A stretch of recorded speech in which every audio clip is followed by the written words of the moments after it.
Bonjour, l'Alphaways U30 Pro, une imprimante disponible à petit prix. Je vous propose dans cette vidéo de faire ensemble son déballage, son montage et de passer ensuite au test pour pouvoir vous dire réellement ce qu'on en pense. Ses points forts et ses points faibles. Et le tout en une seule vidéo. Intéressé? Alors regardez la suite de cette vidéo. À tantôt.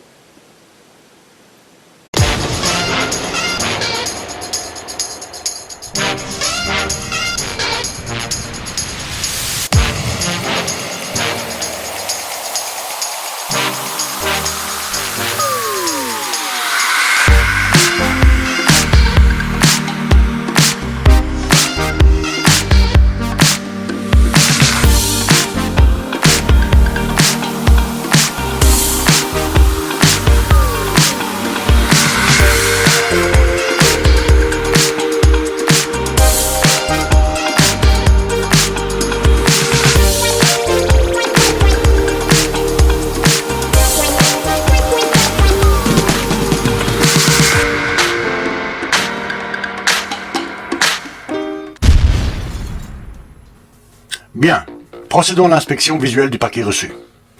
Comme vous pouvez le voir à l'image, le tout est protégé par une mousse assez dense. Sauf si vous décidez de mettre quelques coups de pied dans la caisse, le contenu ne risque pas grand chose. L'échantillon de filament reçu ne vous servira pas à grand chose. Prévoyez l'achat d'une ou de plusieurs bobines de filament si vous voulez l'utiliser tout de suite. Le livret joint est une bonne chose, on y reviendra plus tard.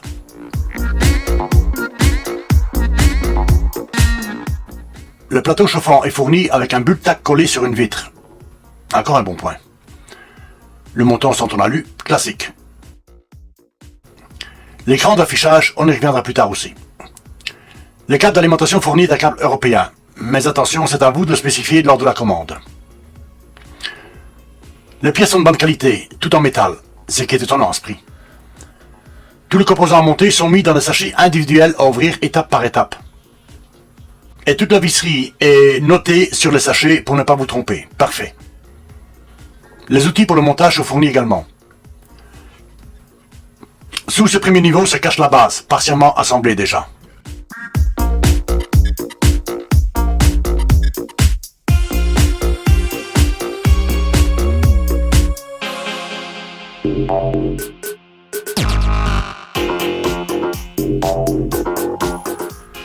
Encore des montants. L'axe Y est partiellement monté. Bien.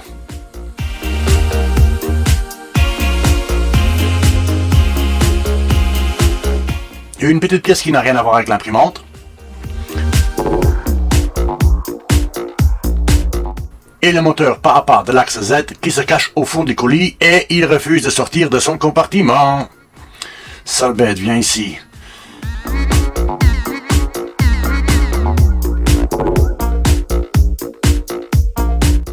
Et tout dans le fond, encore la visserie, regardez bien à tout sortir de son emballage.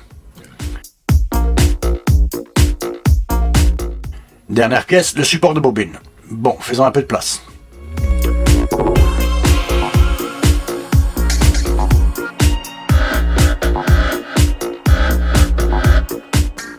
Le livret fourni est tout en couleur, assez bien fait, mais je vous conseille d'imprimer celui qui se trouve sur la micro-carte USB et qui, elle, est en français. Bah oui, surtout pour ceux qui ne parlent pas l'anglais. Ouais, bon. Identifions visuellement les étapes du montage et les pièces nécessaires. Bien que le livret fourni dans sa boîte soit bien fait, je pense que pour un novice, cela risque de ne pas être très clair et que le livret à imprimer, celui fourni sur la carte micro SD, sera plus clair. Surtout qu'il est en français, mais il y a d'autres langages disponibles.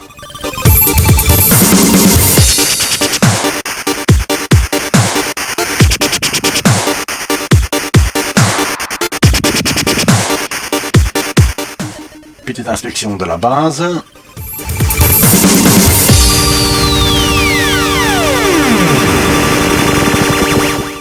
Attention voltage, vérifiez bien qu'il est sur 230 volts et non pas sur 110. Cela vous évitera de devoir remplacer l'alimentation.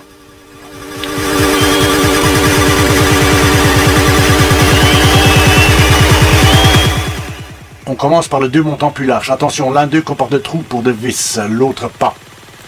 Celui avec les trous est à monter du côté gauche quand vous êtes devant l'imprimante. Les vis à utiliser pour fixer ces deux montants sont de métrique 5x20 et c'est marqué sur le sachet. Ils ont pensé à tout, c'est parfait. Prenez la base de côté et introduisez les deux vis dans le trou prévu. Serrez-les correctement sans forcer, c'est de l'aluminium. Attention quand même.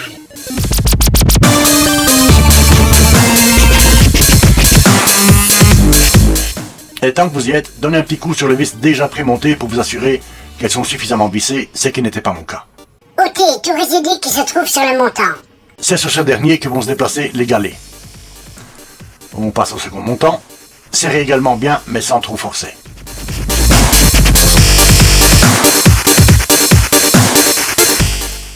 Et on redonne un petit coup aux vis déjà montées.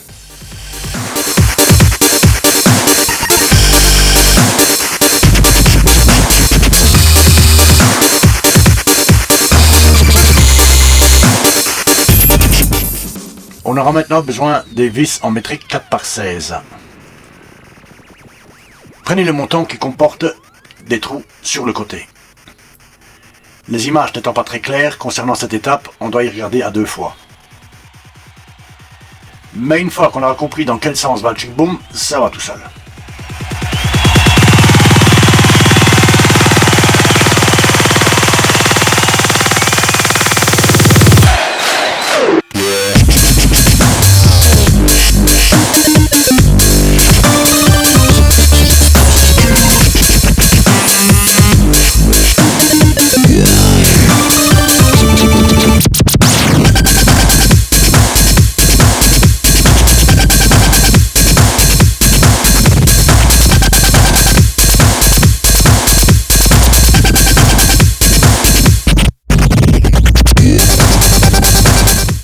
Un trou est frisé pour faire de la place à la tête de la vis qui se trouve déjà sur la pièce. On insère les vis par le bas et à travers la pièce.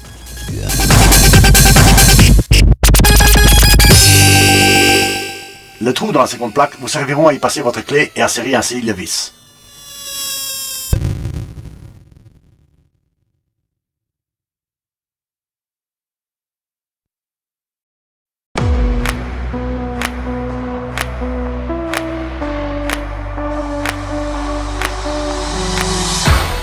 De l'autre côté du montant, vous y vissez le triangle supportant les galets.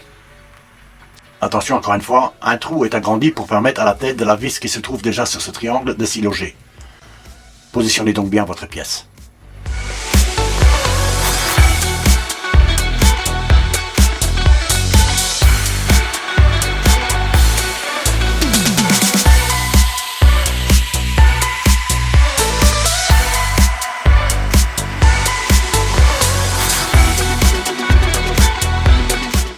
Ouais, pas comme toi, quoi. Il y en a qui sont doués en rien. Ça va, tout le monde peut se tromper, non?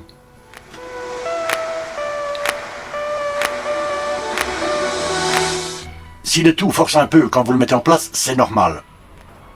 Il nous manque encore le montant supérieur qui vient rapprocher les deux barres montantes. Un peu, ça va. Mais si ça veut pas rentrer du tout, servez-vous des excentriques pour régler tout ça. Si le tout rentre bien, montez maintenant le tendeur à l'extrémité de l'autre côté du triangle rouge.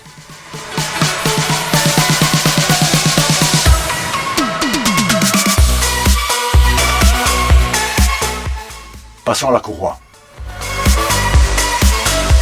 Passez-la sur la roue dentée d'entraînement du moteur et faites le tour complet. En repassant sur le tondeur à l'autre bout.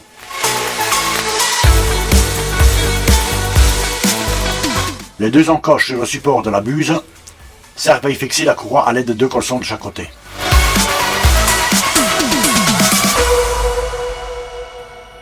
Attention là aussi, ne laissez pas trop de distance entre vos deux colsons de chaque côté. Sinon, ils vont bloquer le mouvement du chariot quand ils arriveront en bout de course. 2 cm d'écart entre les deux colsons sont largement suffisants. Et coupez l'excédent de la courroie.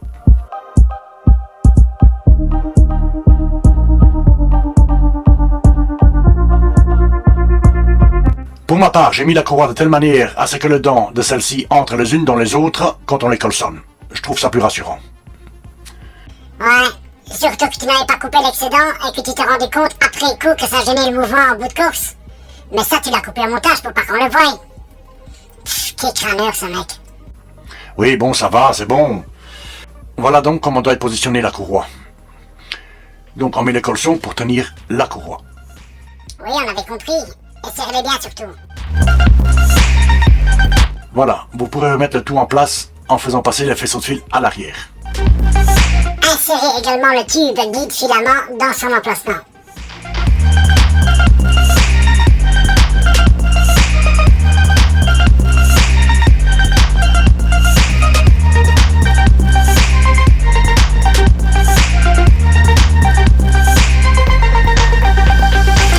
La courroie doit être tendue sans excès. Servez-vous du tendeur pour régler sa tension.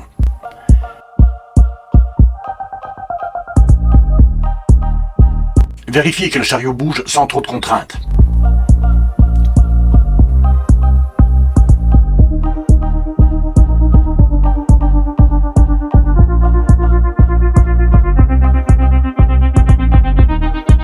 Étape suivante. Montez la barre supérieure pour maintenir le tout.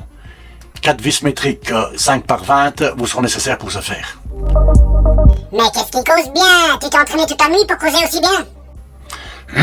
Allez, enchaînons.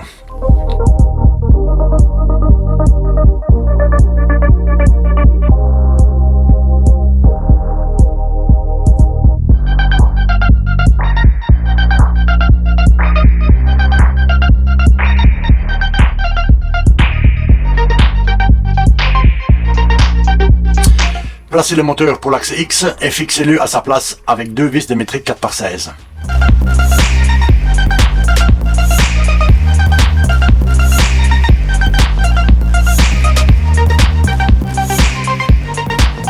On va passer au coupleur. Celui-ci dispose d'un trou de part et d'autre de 2 diamètres différents. Le plus gros vers le haut pour la tige filetée et le plus fin vers le bas pour l'axe du moteur. Soulevez-les un petit peu avant de le fixer sur le moteur pour ne pas qu'il frotte sur celui-ci quand il va tourner. Déballez la tige filetée et mettez-la en place pour qu'elle tombe dans le coupleur. Serrez les vis maintenant dans le coupleur.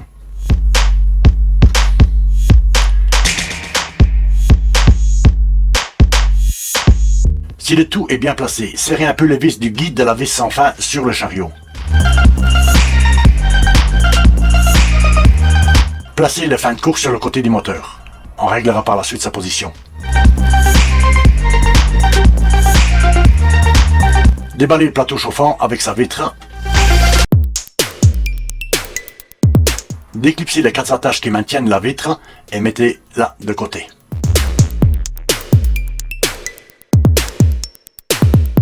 On insère donc la vis dans le plateau chauffant. On intercale le ressort pour que la vis passe à travers celui-ci et on serre le tout avec les molettes fournies. On répète cette opération pour les 4 coins du plateau chauffant. Faites pas comme lui. Avant de visser les molettes, regardez sur celles-ci. Elles ont un sens. Si vous voulez voir les inscriptions qui se trouvent dessus pour vous aider à les régler par la suite. Ouais. Et vous pouvez remettre le plateau de verre à sa place avec les clips fournis. Vérifiez que le plateau chauffant ne bouge pas trop et serrez au besoin les excentriques sous celui-ci. N'oubliez pas que le plateau est monté sur des ressorts, donc il bouge un peu, c'est normal. Mais la base ne doit pas avoir de jeu. Reste encore fixer l'écran, à droite ou à gauche selon vos besoins, à l'aide de 2 dernières vis restantes. Et on peut passer ainsi au câblage. Rien de difficile à ce niveau. Le plus gros connecteur se monte sur le plateau chauffant. Les autres connecteurs sont annotés et ont des détrompeurs. Avec un peu de logique, on retrouve facilement leur emplacement. Si ça ne rend pas facilement, vérifiez que c'est le bon connecteur. Voilà, tout est monté. Avant de mettre votre imprimante sous tension, réglez les fins de course qu'on a montées sur le côté du moteur Z. Pour ce faire, descendez manuellement la tête en faisant tourner la tige filetée jusqu'à ce que la tête effleure le plateau. On ajustera ensuite avec les molettes sous le plateau. Vous devez entendre le fin de course s'enclencher juste quand la tête touche presque le plateau. Branchez les câbles d'alimentation et c'est parti pour le réglage. Et ça s'allume en plus, c'est fantastique. Je suis fier de toi, mon grand. Merci. Bon, au premier regard, le clavier tactile m'embrouille un peu. Moi qui est habitué à la fameuse molette de réglage pour donner mes consignes à mon imprimante CR10. Tu veux que je t'explique? Non merci, je vais trouver tout seul. Et voilà pourquoi il fallait couper l'excédent de la courroie. Bah oui, mieux vaut tard que jamais. Ouais, ça va, c'est bon, on a compris.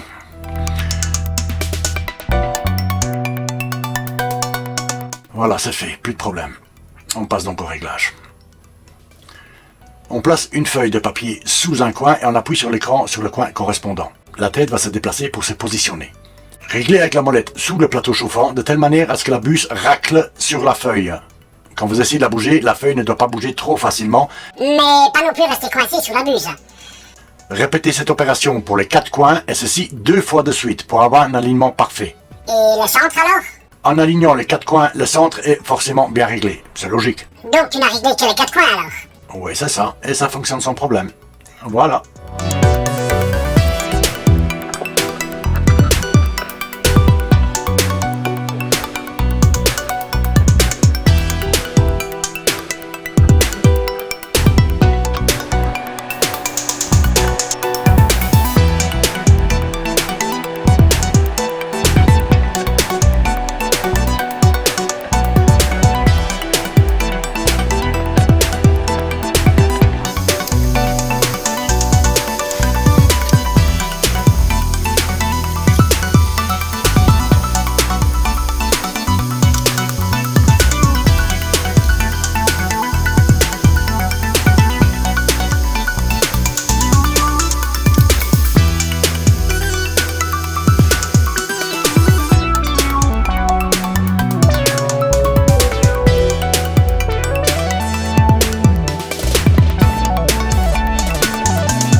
Bien. Ce qu'il faut savoir, c'est que cette AlphaWise U30 Pro est compatible avec Windows, Linux et Mac. Comme vous avez pu le voir, le montage est assez simple et m'a pris une bonne heure environ. 1 heure, 7 minutes et 17 secondes exactement. J'ai chronométré. T'as vraiment que ça à faire, mais chronométré? Bon ok, 1 heure, 7 minutes et quelques secondes. Le montage n'a rien de compliqué pour celui qui connaît ce type de machine. Pour le débutant, je vous conseille d'imprimer le livret explicatif fourni sur la carte micro SD, plus complète et plus détaillée. Et puis il y a cette vidéo aussi qui pourra vous aider. Il n'y a vraiment rien de compliqué, il faut juste faire attention à l'orientation de certaines pièces. Resserrez quand même la partie basse qui arrive prémontée.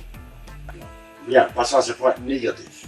Pour être franc, en dehors du bruit des ventilateurs, je ne peux rien lui reprocher. Vraiment rien? Rien du tout? Non, rien. Les impressions sont propres et nettes. Et il faut bien dire aussi qu'au niveau des impressions, ça ne dépend pas uniquement de l'imprimante, mais aussi des filaments que vous allez utiliser et du réglage de la température de la buse en fonction de ces filaments. Sachez quand même que la surface d'impression est de 220 par 220 par 250 mm, soit 22 cm de long sur 22 cm de large et sur 25 cm de hauteur.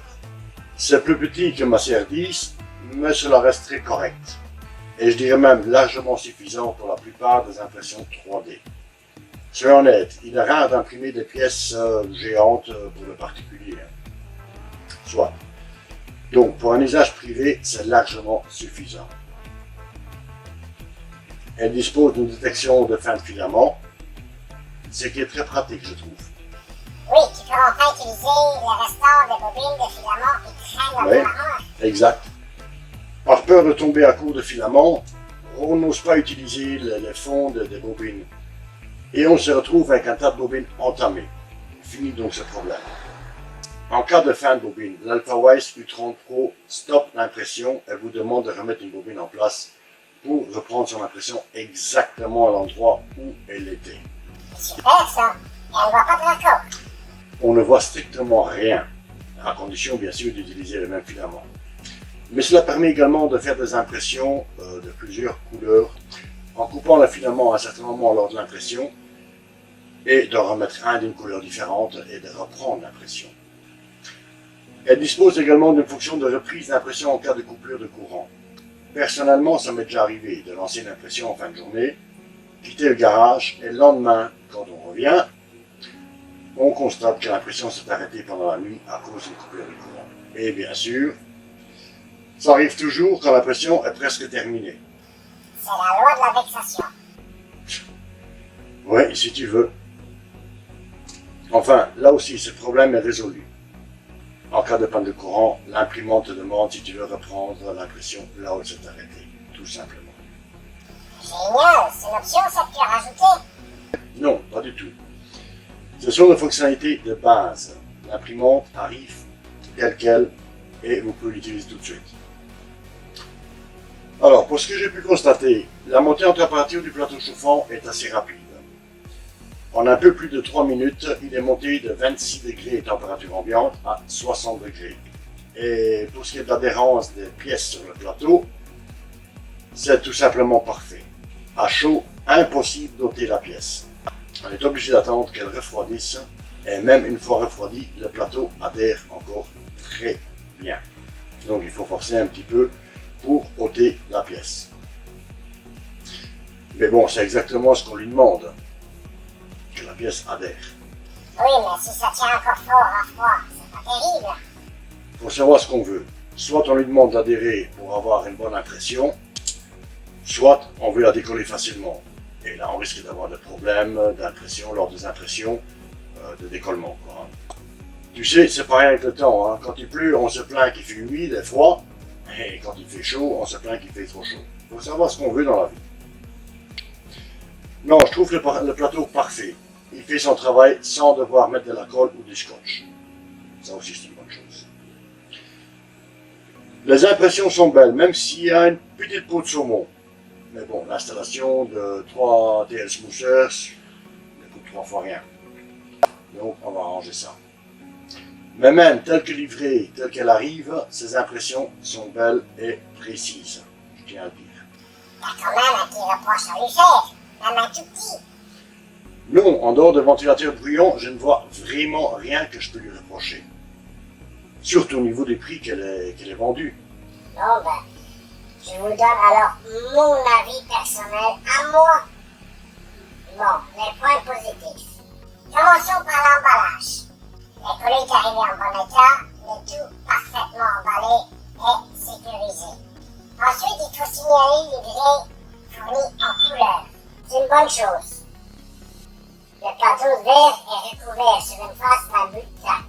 Donc on peut imprimer sur une face vitrée ou sur le but de tac.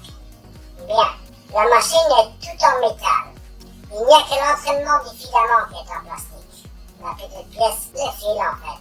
La machine est très solide et robuste. Les outils sont fournis aussi, et tous les sachets avec de diverses vis sont annotés, ce qui simplifie la recherche lors du montage. L'écran tactile de 4,3 pouces est très intuitif. Une fois qu'on a fait le tour, les divers réglages se font de manière archi simple. On a un peu de mal ensuite de retourner vers un autre type d'écran, comme celui de la Reality Service par exemple, avec sa molette. Les impressions adhèrent très bien au but de tac, même peut-être un peu de trop. Une fois refroidi, on doit quand même les forcer un peu pour récupérer les pièces. Et pour finir, le plateau chauffant s'en tire très bien. Il chauffe très vite. 3 minutes pour monter de la température ambiante à 60 degrés. Bon, passons au point que je juge négatif. Bon, le filament fourni, c'est pas ça. C'est ridicule de mettre un échantillon en si petite quantité. Donc, commandez quelques bobines en même temps que votre imprimante si vous voulez l'utiliser tout de suite. Si vous voulez utiliser l'imprimante dans un salon ou dans une chambre, oubliez les impressions de longue durée. Elle est vraiment bruyante. Donc, remplacer le ventilateur, tout du moins le ventilateur de l'unité électronique. La tige fruitée de la tisette n'est pas maintenue en haut. Là aussi, une petite modification s'impose. Étant qu'on y est, on imprime un gros bouton pour pouvoir bouger manuellement l'axe Z. Pour encore améliorer les impressions, même si on n'en a pas vraiment besoin, on peut ajouter 3 TL Smoother. Ça lui ferait pas de tort. Et dernier petit point négatif, l'alimentation électrique, le bouton d'allumage se trouve à l'arrière et la petite carte micro SD, on doit l'insérer sur le côté. Bon, c'est pas gênant, mais si on la met dans un caisson ou dans un meuble, ça peut s'avérer vite difficile. Donc, déporter l'interrupteur vers l'avant et également la micro-carte SD, ce serait une bonne chose pour plus de facilité. Ça y est, t'as fini? Je peux terminer cette vidéo maintenant? C'est bon? Oui, c'est bon, vas-y. Ouf, quand même. Bon. Cette petite imprimante de type FDM, donc c'est une imprimante qui dépose de la matière fondue, dans notre cas du filament. Elle accepte le PLA, l'ABS et tous leurs dérivés, donc à peu près tous les filaments en 1,77 mm qu'on peut trouver dans le commerce. Elle peut imprimer des couches d'une épaisseur comprise entre 100 et 400 microns, donc soit entre 1 dixième et 4 dixièmes de millimètre. Elle dispose d'un plateau chauffant d'une taille de 22 par 22 par 25 cm. Déjà dit. Oui, c'était juste pour le rappeler. Ces dimensions montées, pour ceux qui veulent la mettre dans un caisson ou dans une armoire par exemple, elle fait 42,5 cm de profondeur, 40,2 cm de largeur et 50,2 cm de hauteur. Mais attention, pour fonctionner, elle a besoin de 45 cm de profondeur, 42 cm de largeur et 75 cm de hauteur, avec une bobine moyenne montée dessus. Elle accepte la carte micro SD, mais peut aussi être reliée en USB directement à l'ordinateur, classique.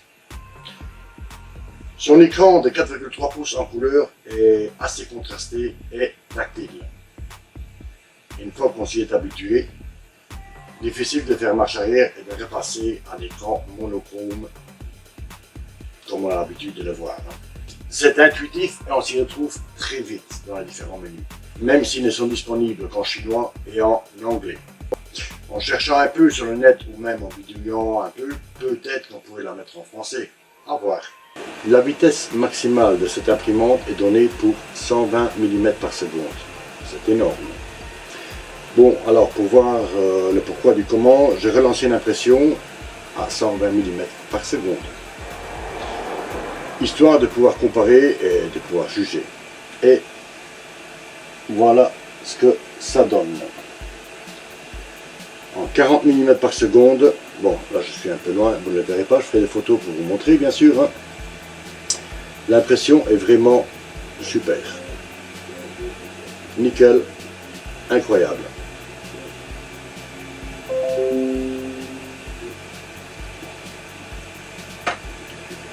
En 120 mm par seconde, bon j'ai arrêté l'impression parce que je n'avais plus de filament, mais enfin bon ça m'a déjà permis de voir, moi j'en ai refait une autre après. Hein. Ça m'a déjà permis de voir ce que ça allait donner. Bien, je dois dire que je suis bluffé. Bon, l'impression n'est pas aussi belle qu'à 40 mm par seconde, mais franchement, on n'a rien à lui reprocher, quoi. Et dans la moyenne de 2, en 80 mm par seconde, c'est tout simplement bluffant. D'ailleurs, c'est la vitesse que j'ai adoptée maintenant pour la plupart de mes impressions, 80 mm par seconde. Et l'impression est belle, elle est lisse, elle est franchement, je ne peux rien lui reprocher. Bien, comme je disais, aussi étonnant que ça paraisse, l'impression est bonne à 120 mm par seconde.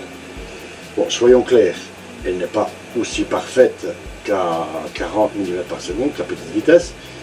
On voit quelques petites imperfections.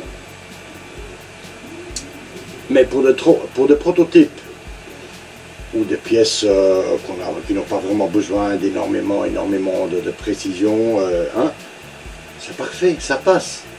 Comme je le disais, pour ma part, j'ai mis l'imprimante en 80 mm par seconde pour toutes mes impressions de tous les jours, je vais dire. Et elle s'en sort très bien. Bien, passons à la conclusion alors. Bon, c'est bon alors ou pas? L'Alpha Wise U30 Pro m'a étonné par son prix, mais surtout par sa qualité d'impression. Vous devez donc vous douter que je vous recommande cette imprimante, sans hésiter, surtout si vous êtes débutant. J'aurais bien sûr aimé avoir une bobine des filaments un peu plus conséquente dans la boîte, et aussi une palette et une petite pince, mais bon, à ce prix-là, on va pas trop discuter. Bon, le petit bémol, c'est que la carte micro SD s'en fiche sur le côté gauche et l'interrupteur se trouve tout derrière. Donc, assez difficile d'accès si on met l'imprimante dans un meuble, par exemple. Et les bruits du ventilateur. Donc, une prochaine vidéo pour remédier à ces quelques petits défauts. On va faire quelques petites modifications. En fait, les modifications sont déjà faites sur notre machine. Mais avant de vous en parler en détail, je voudrais pouvoir tester tout ça. Quoi, c'est fini cette vidéo alors? Oui, je crois bien. Je vous souhaite plein de bonnes impressions et je vous dis à la prochaine fois. Avant de nous quitter, merci à tous ceux qui nous suivent. Vous êtes déjà plus de 1000 personnes. C'est incroyable. Si vous voulez nous aider, partagez cette vidéo, parlez de nous, mettez des pouces bleus et des commentaires en masse. On répondra à tous, c'est promis. À la prochaine fois.